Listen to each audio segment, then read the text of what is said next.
Hey y'all, my name's Matt. I'm an alcoholic. I'm gonna turn on my timer here real quick because I get nervous and then I have no sense of time. So, yeah, okay. So, what it was like.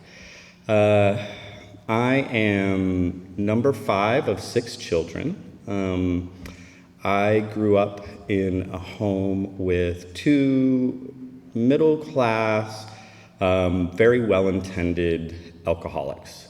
My home was stable in the sense of we were never worried about, would we lose our home? There was always plenty of food on the table, those types of things, right? It was a very middle-class, comfortable family lifestyle. What wasn't so stable was having 2 alcoholic parents, right? Emotionally, and having 5 siblings, right? It was a little bit of a game of trying to figure out who had upset the bear and, the blame game, and then who and how were we going to manipulate each other into not getting into trouble and putting the bear back to sleep. It's kind of funny. My mom is getting older, and so she is doing these things. She divvied up all the photos. And so I was going through all these photos of my childhood. And my parents dressed us up a lot more than I remember. There are pictures of me and stuff. I'm just I don't even know what the fuck's going on here. But when you have a lot of kids, I think it's kind of like having lots of little dogs and you just start to put shit on them. But the other thing is there is a lot of missing memory there. And, what I've learned through working in Alcoholics Anonymous as well as through a lot of therapy is that's related to that emotional instability. And also, I was sexually abused outside of the home when I was young. And while it was not a profoundly negative experience, right? It wasn't physically violent or abusive in that sense. It was obviously inappropriate, and it had a deep effect on who I was as a kid and what I thought my value was and what I thought adults or other people wanted from me. And so that mixed in with always trying to guess what my parents wanted from me or what my siblings wanted from me, turned me into someone who would do anything to just disappear or blend in or make other people happy. And making other people happy is a pretty difficult game. Disappearing and blending in, I found, was a lot easier. And when I got to high school, I was in a small town in Minnesota, and then I was 13, we moved to Texas, to San Antonio. It was a terrible shock for me. I thought it was the end of the world. I'd had a little bit of an emotional, psychological breakdown, but I was also trying to hide that from my family, so I wasn't getting any help. I had a suicide attempt,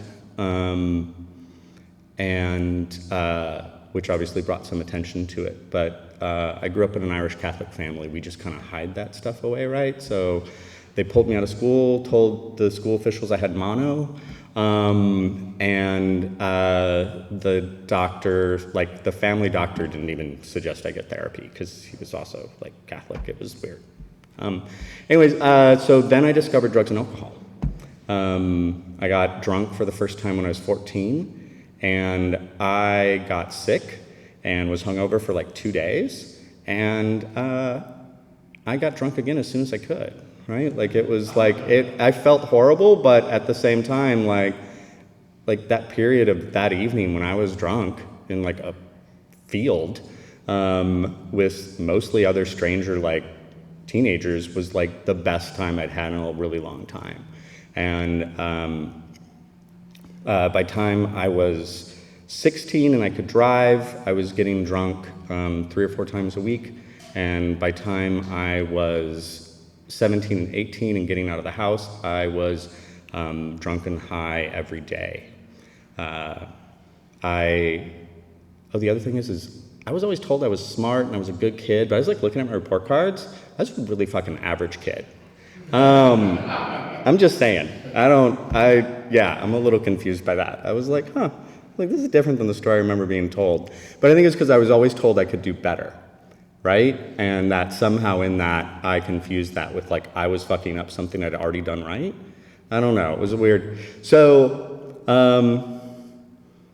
I came out when I was 18, and not to my parents, but to pretty much everyone else around me, and to most of my siblings. And that was a fairly decent experience. I finally had some people I really belonged with, things were going well. And then I got drunk and high with the wrong person, and I was sexually assaulted. And I started to realize, again, that I was in this world where I didn't know I couldn't trust what people wanted from me, and I certainly didn't know what I had to, I didn't know how to be with other people, right? There was just this disconnect, right? I hadn't gotten it socially in my family, and now I was kind of losing what I thought was an understanding of how the world worked outside as well. But I was really fortunate to have some amazing friends who took me in. I was essentially raised by 3 gay guys in Tacoma, Washington for 4 years. I was a drunk, high mess, and they made sure I was housed and fed and looked after, and it was the worst of my drinking and using, and at the same time, it was also some of the best times of my life. Not when I was drunk and high, but when I was with them in that house and in a place where I was safe.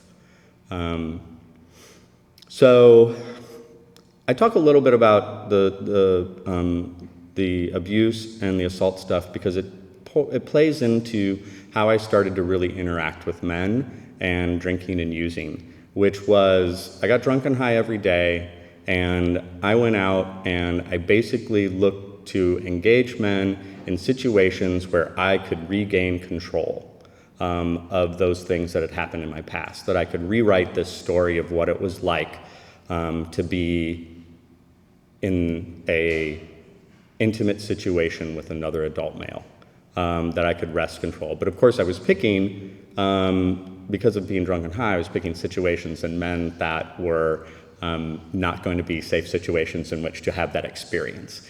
And it was just a repeat cycle. There was nothing more exciting in my drinking and using than that going over and over and over again. I learned how to not use drugs because I really liked being drunk more than anything. And so that convinced me for at least another decade that I didn't have a drinking and using problem, because I stopped using cocaine and meth, and I only used the pills here and there. Obviously, I was good, right? And I came from a home where people drank every day, so that was okay. Towards the end, I used a lot of pills and marijuana to keep myself employable. I also, because I managed to keep jobs, pay my rent, finish school, those types of things. And I came into AA on a high, right? I had just gotten a promotion. I was making the most money I'd ever made. I'd just gotten a grant to support my artwork. It was all everything was going the way that I thought it was supposed to go. I was even kind of getting involved with less shitty guys. But I was also waking up every morning and still thinking about killing myself. And that's really the truth of what it was like. Especially that last decade was get up, think about killing myself, either go back to bed or get done what I had to get done and get drunk and high. And when I was drunk and high, it worked. I didn't think about killing myself. I thought everything was fine. I felt okay. And it was the solution I had until it wasn't the solution I had. And really, I just met someone who, when talking about drinking, and I kind of questioned about my drinking because of my parents drinking, and he was sober, and he said, as long as it works for you, there's nothing to worry about. He's like, if it stops working for you, he's like, you know me, you know where to go. And I was like, cool. I was like, drinking works for me. I don't have a problem. And so, but then literally one night, it didn't work. One night. And I went out with a friend to have a drink at 4, and at 11 o'clock I was in what I would call a brownout, I rarely blacked out, right? Like I kind of always had a mushy memory of what the fuck happened the night before. Sometimes I really wish there were more blackouts, but unfortunately they were mostly brown. And so this was one of those evenings. There was a lot of stuff that I would probably prefer to not remember, but it was like 11 o'clock and I was trying to get myself home in my car, crying and drunk, and I called my friend and left an incoherent message, to which he called back, fortunately, and said, well, you know where to go, because he'd invited me once to a meeting to hear him speak. I didn't realize like how subtly he was 12-stepping me, right? Like there was no like, oh, hey, like you might, it was just like, I'm talking at this meeting, I'd really appreciate your support. Right? Like, so that is a sly fucking 12-step, y'all. And so sure enough, so I went, I met him the next night. It was an 8 o'clock meeting and I think I was still a little drunk, right? Like that's the way I consumed alcohol and drugs. And I don't remember a whole lot other than how bad I felt and hearing one person say, if you don't ever want to feel as bad as you feel tonight, he's like, you don't have to. He's like, and all you have to do is come back tomorrow. And it seemed kind of a little bit, right? Like I was just like, that doesn't add up, but I will fucking do anything to not feel the way I feel right now, right? Which is alcoholic and addict behavior, but it worked for me this time. And I went to the next meeting the next night, and at that meeting I heard that if I worked the 12 steps of Alcoholics Anonymous, that if I wasn't an alcoholic, they wouldn't do me any harm. And if I was an alcoholic, they would save my life. And that seemed like a pretty fair deal. And then they also told me to come back to another meeting the next day. And so I did. And it turned out that I knew one other person in the room because I had dated an alcoholic and an addict who was sober when we dated. And I had met a friend of his. And he was at that first meeting I went to, and he gave me his number. And I started texting him all types of questions and stuff. And so I went to my third meeting, and I kind of decided when I got sober that I needed to go to like LGBT meetings. I was like, I have to do this because I'd already had this strange relationship. I like got drunk with gay people, but I did not fucking hang out with them. Pretty much after I'd moved out of that house in Tacoma with those guys, I just didn't have the same relationship. I was like, I've got to do something about this. And but that was really intense. So the third meeting, I decided to go to this meeting in the basement of a church, or not the basement of a church. This is Texas, but you know, like that scary side room. And I thought, because all these gays are kind of freaking me out. And I walked into that room, and it was a room full of gay people in a church, which was like, fuck. And because I looked at those 12 steps, and there was a lot of God, and I was like, I don't know, right? Like, and then that was my big hang up, and then the other hang up was that in the opening of How It Works, and it says, you know, people who are constitutionally incapable of being honest with themselves. And that was 100% me, and I knew it. I'd learned to lie about how I felt and who I was when I was a little kid, and I was afraid that I couldn't stop doing that, right? I just didn't see how the world worked if I started telling you exactly how I felt and who I was. But fortunately, I heard some other things like get a sponsor and go to 90 meetings in 90 days. I got a sponsor. Some guy just offered to be my temporary sponsor. I was lying to him like nobody's business, and I knew it. So I started listening, but I was like, had been around like for about a month, and I realized that things were getting better, and so I needed a different sponsor. So I like started scoping around, and I picked out kind of like the toughest lesbian and like the nicest straight woman. And I was like, it's one of them is gonna be the right fit. And then there was this really crazy guy who was like a part-time psychic, a chef, that everyone kind of steered a little clear of, but he was a big personality. And like his name was George, but he was Psychic George, he was Chef George, he was New York George, LA George, Hawaii. Like anyone who has that many nicknames, right? And there's not any other Georges in the rooms. It's a little, but anyways, he shared like that he was like 15 years sober and he was having this crisis of faith. Like he's like, I know what I believed before, It doesn't work at all anymore. He's like, I know this program will keep me sober. He's like, but I don't know how to put it together right now. And I was like, that dude. I was like, because that makes sense to me. And so I asked George to be my sponsor, and it was the best thing, right? Like, he delivered like the steps with like conspiracy theories, stories about ex-boyfriends, gossip about like his neighbors. I mean, it was just like occasionally there was like a tarot card reading. It was like, but it always came back to the book, and it always came back to the steps. And he always held me to being honest and doing the work. And it was exactly what I needed at that time, right? I couldn't really approach it in any other way. Like, some hardcore sponsor wasn't going to get through to me, I don't think. And I still struggled. And I was about 6 months into the program and doing this 1, 2, 3 thing, because George wasn't going to put me on 4 until he felt that I was really ready to do an honest 4th step. And I just still was like, prayer wasn't really working. Like often is the case, no one was really no one was really talking to me about meditation. And then there was this guy who was like, we have this 11-step meditation meeting. We do yoga for like an hour, and then we talk for 30 minutes. And he's like, you guys got to come. You guys got to come. And he was kind of a little crazy too. And he was like this, like, workout muscle dude who dressed like a 70s porn star. And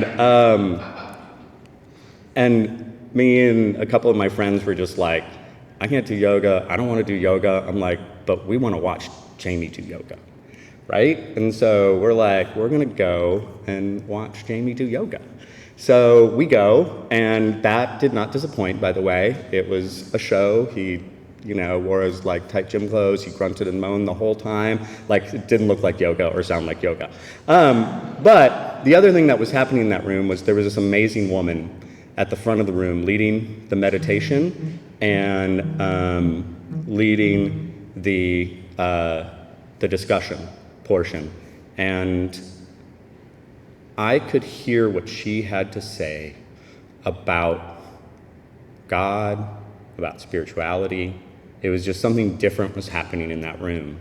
And it turned out that I could do yoga if I listened to what she said and did what she said. And suddenly, like, this 3rd step thing kind of clicked for me. Like, I had this physical practice of handing it over. And, if I hadn't have found that meeting, I wouldn't have stayed in AA, I don't think. I really don't think I was going to make it. A good friend of mine now, he moved away when I was about a year, and he moved back when I had 5 years. And he was like, how long do you have? And I was like, 5 years. And he goes, that's a fucking miracle. He goes, because girl, he's like, when you came in this room, he's like, I was just like, He's like, he's sweet, but he ain't gonna do it. Right? And I was like, and he never said that to me in person. He was always really supportive and welcoming in meetings, but, right? Like, and I love that he told me that, right? Because it's like, I needed to hear that that it was a miracle that I stayed and that I did this program.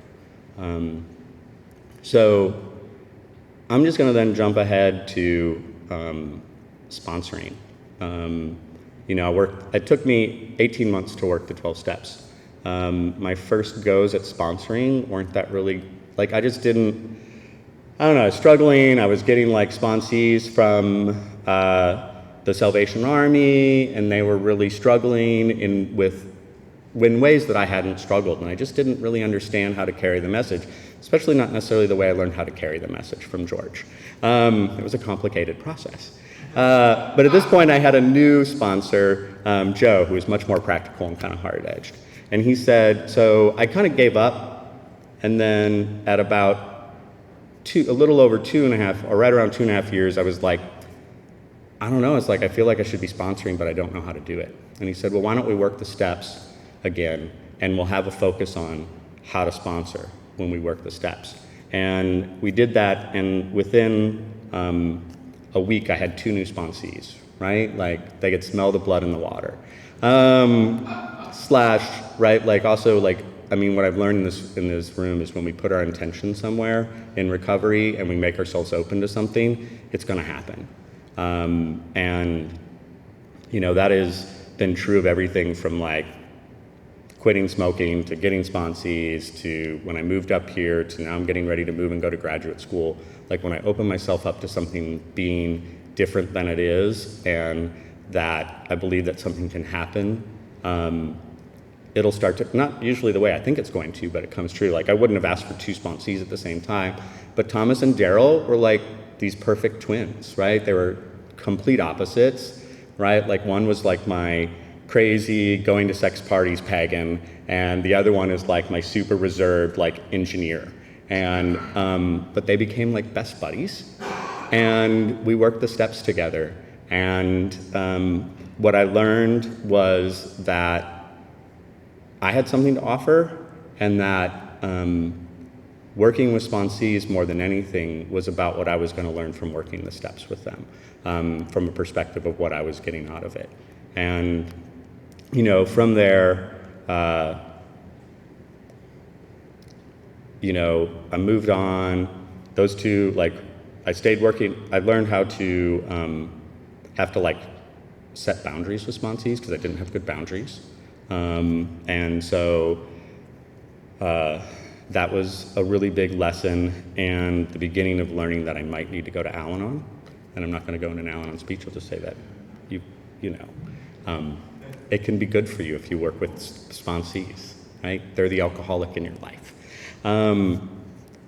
So I moved it. I got married. I got divorced. I kind of got lost a little bit in the idea of this is what the promises of AA look like. And I thought they were supposed to look like y'all's lives. And I forgot a little bit about who I was and what was important to me and what was the life that I wanted to build before I started getting drunk and high all the time. The last 5 years of my sobriety have been about kind of deconstructing some of that and putting myself back together with my dreams, which involved me moving up to Dallas to spend some more time with my mom and to explore a career path which didn't work out, which then led to school. But when I got up here, sponsorship and sponsees came back in as a big thing. I got here and I went to a meeting and they were bringing in guys from one of the places in Arlington, and so they didn't know anything, and I'm just this new guy, and they're like, sponsor, and I'm like, I raise my hand, and next thing I know, I've got like 3 sponsees, right? Because one gets, and then like you get one, and then they like go back, and they're like, no, I got a sponsor at this meeting, and so they show up on the van the next week, and they're like, we need a sponsor too. But it was great, right? Because they kept me going to meetings. They kept me doing things like coming to game night at Lambda, because I had to build this whole new, I had to build my support group over again, and I wasn't prepared to how difficult that was going to be and what type of commitment that would be. And having sponsees is what kept me connected to that. And then going to a meditation meeting again here, I met Ramses. And I've had a few, I didn't mention, there was a sponsee in Houston named Heather, and then another woman named Amy. If you haven't sponsored straight women before, get out there and do it. I mean, 100%. It wasn't until I worked with them that I realized how much I didn't talk about my feelings and my emotions. And even if I did, how much I discounted them, right? And there was it sounds kind of silly, but there wasn't this kind of performative masculinity within any of that relationship because they didn't have any need for it from me. And it went away. And so that changed a lot for me. And then came Ramses. And here is this individual who was, to me, so scared of the program, so scared of really letting us all in. someone who really at the core really knew who they were, but was willing to do the work and to allow themselves to come out and to trust us for them to be who they really are with us. And it was really challenging for me because I had to start to look at the ways in which I wasn't trusting y'all, and I wasn't being honest with y'all about who I was, really, in the sense of like my dreams, and that I wasn't, here was this person who didn't second guess their value, right? And I was like, I'm in my mid-40s and I'm still second guessing my value, right? I'm coming up on a decade of sobriety, and I still just don't think that I'm worth this, right? Like, I'm doing this for all types of reasons, but none of them are just because like I should have a full happy life and be the person who I am and really allow myself to be able to, truly be of service in the world if I actually am truly being myself. And that was what I started to learn through Ramses and through this journey. You always get what you need. So that put me in one thing, and I'm going to wrap up with, I just got another new sponsee at the beginning of this year, Troy, who's also here. We're given exactly who we need when we need it. And, I hadn't worked with a newcomer in quite a while.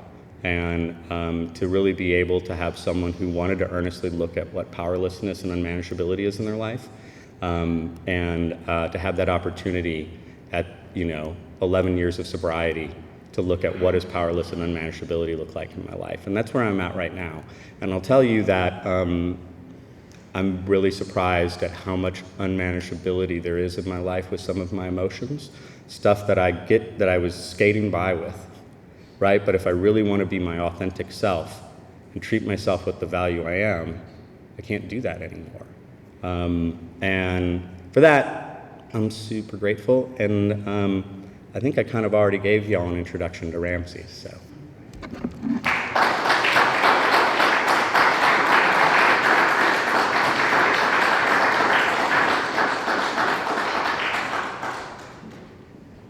I just fist bumped my sponsor, and I've never done that before, so.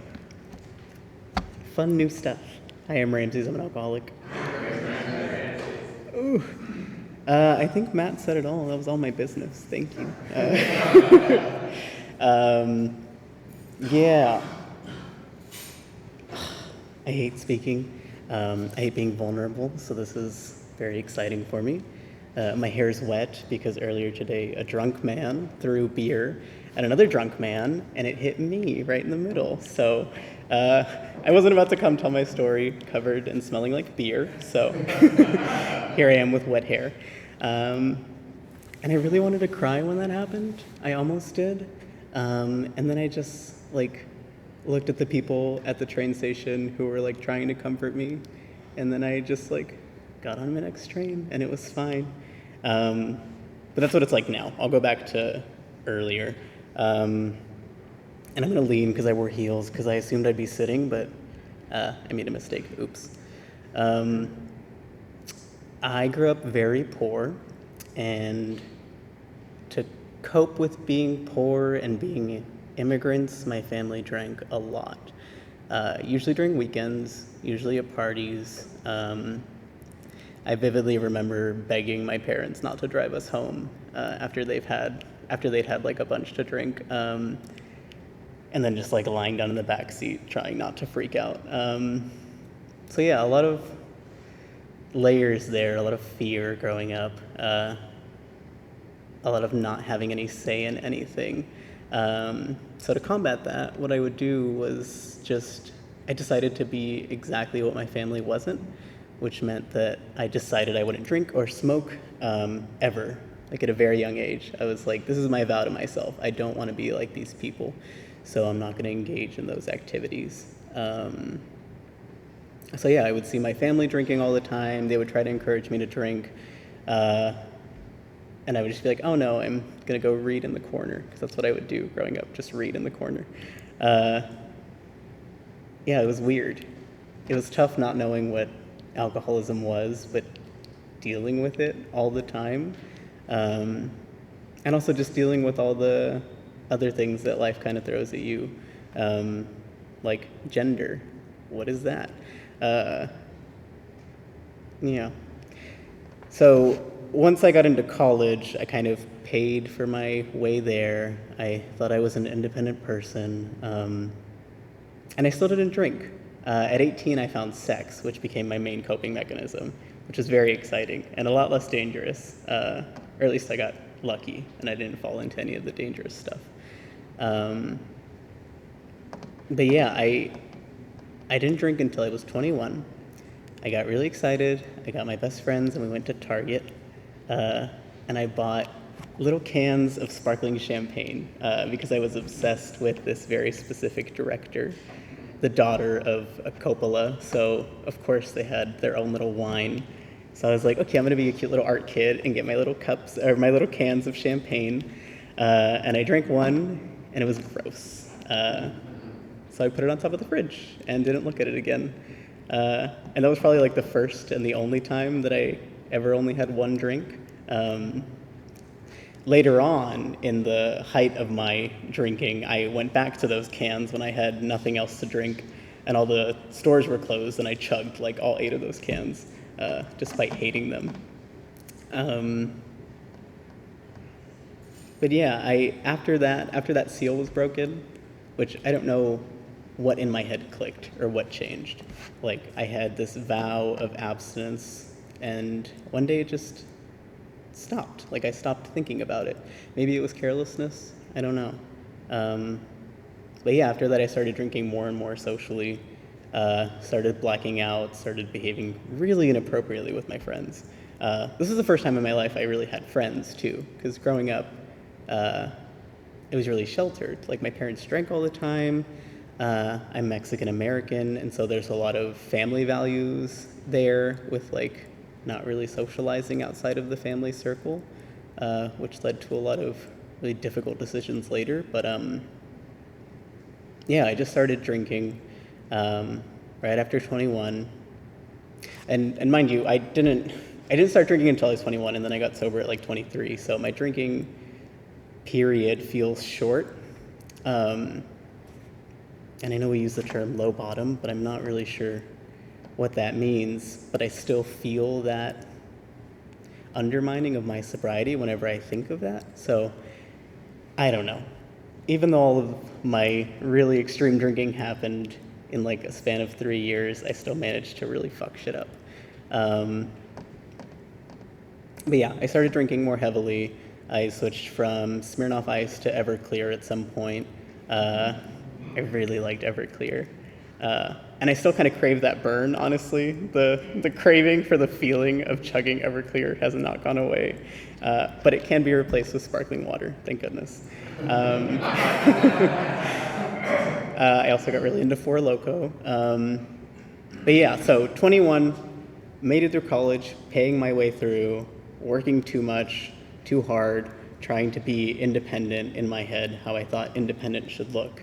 And yeah, it all kind of culminated into like, oh, I'm drinking a whole bunch and life is about to change a lot. I was getting ready to graduate at 21. My friends were going to be moving away. My best friends, my first best friends in like my life were leaving me. I felt I didn't have any job prospects because I went for an art history degree, which isn't stupid, but it's very stupid. I don't regret it, but I do recognize that it's a silly thing to have done. Oh well. And yeah, it was just, everything just felt like chaos, and I didn't know what I was doing. I was in a relationship with an older man that wasn't great, and that felt like it was falling apart, or I felt like I wasn't getting what I wanted out of life. I just felt so nothing, despite having done so much for myself. I couldn't see it. No one was telling me my value yet. I didn't have people in my life like the people in AA that celebrate every tiny thing. Like, that wasn't a thing in my family. And it wasn't a thing in my friend group, really, until later. But yeah, I started drinking really, really badly. Went to Europe for a while, tried to keep things under wraps. In London and Scotland, I was fine. And then when I moved into the flat in Paris, things got really bad. I put myself in a situation where I was sexually assaulted, which was weird. And it's weird to describe it as weird, but that's what it feels like. And yeah, things just got bad. I felt like I was doing well. I was the first person in my family to leave the country aside from Mexico. And like one of the first to graduate from college. And for some reason I still had to like stuff all my feelings down.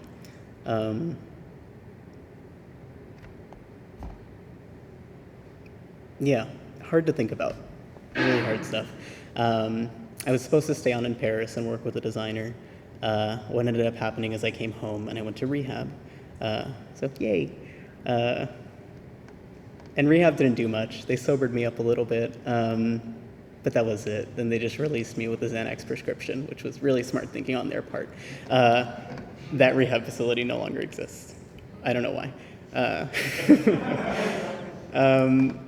And then after that, I was like, okay, I guess I can try AA. My boyfriend was really trying to get me to get sober. My family was now in on all this because I called them up after like multiple times in jail, a DWI, all of that business.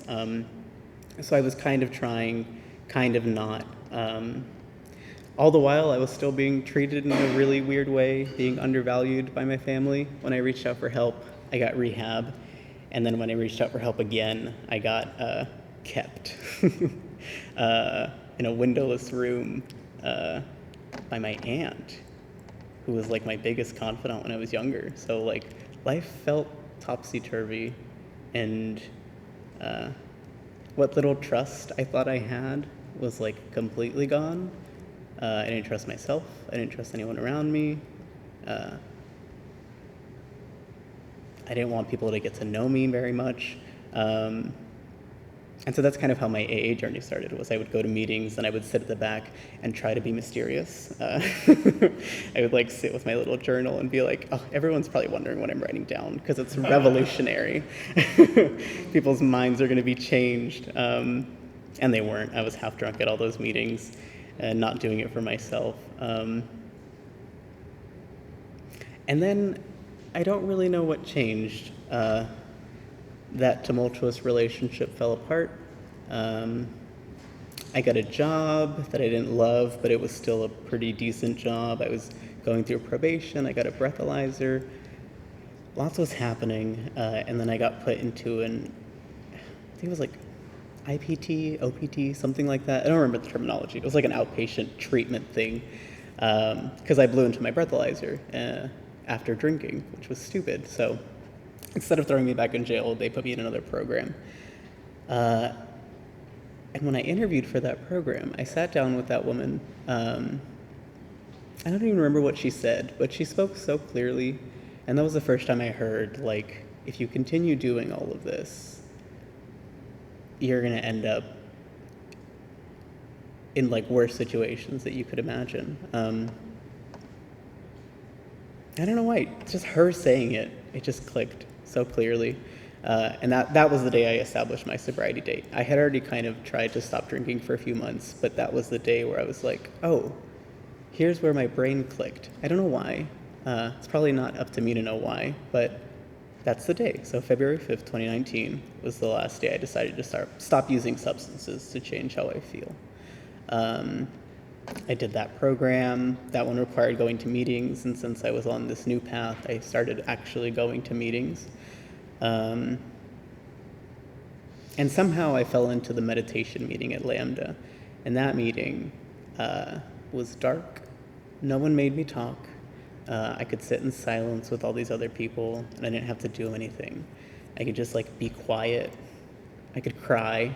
I don't remember crying too much. I remember other people told me that I was crying most of the time, which I'm glad. Good for me, I guess.